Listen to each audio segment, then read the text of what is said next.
Hi, Dr. Laufs. Hello. Nice to meet you. Take a seat. Thank you. Okay, so first of all, could I ask you to give us a summary of your presentation here at the conference? Well, the topic was statins, LDL lowering and beyond.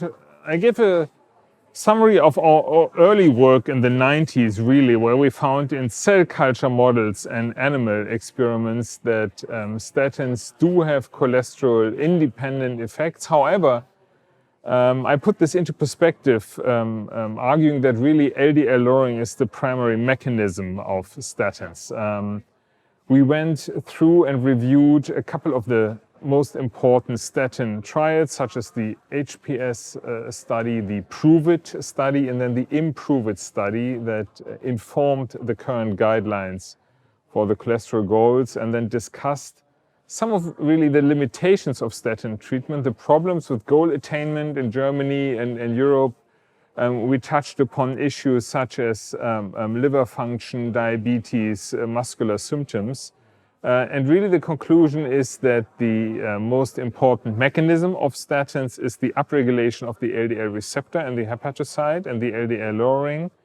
That the randomized controlled trials have established the efficacy and, importantly, the safety of LDL lowering, but that we have unmet medical needs and room for additional treatment. And this talk was setting the stage for then the presentation of Gaetano, who talked about the PCSK9 inhibitors. Mm-hmm. Which is the next step when the cholesterol needs to be lowered, or even further.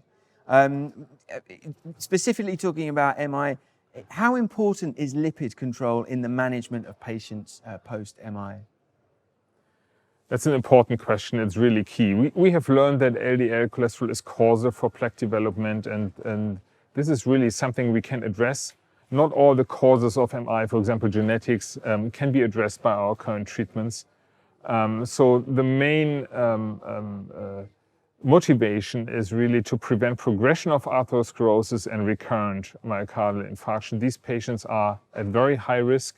Our current guidelines recommend lowering below 55 milligram per deciliter or lower than 1.4 millimole per liter. And this is one of the ways that has been shown where we can effectively improve survival and recurrent cardiovascular events. Mm-hmm. What more can we do to optimize outcomes for patients post an ACS?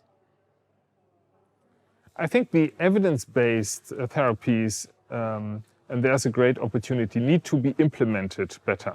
So we have knowledge on, for example, we're talking about lipids today, there are other areas. We have the evidence that additional lipid lowering prevents myocardial infarction, but our data show that we are really doing quite poorly in reaching targets across Europe, despite having options available to do this. So implementation is really the key. Mm-hmm.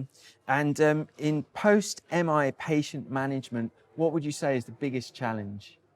Identifying patients at high risk, identifying myocardial infarction as very high risk, and then implementing guideline-recommended evidence-based treatments and supporting medication adherence in the long term. Okay, well, thank you very much, Dr. Laufs. Thank you for your time.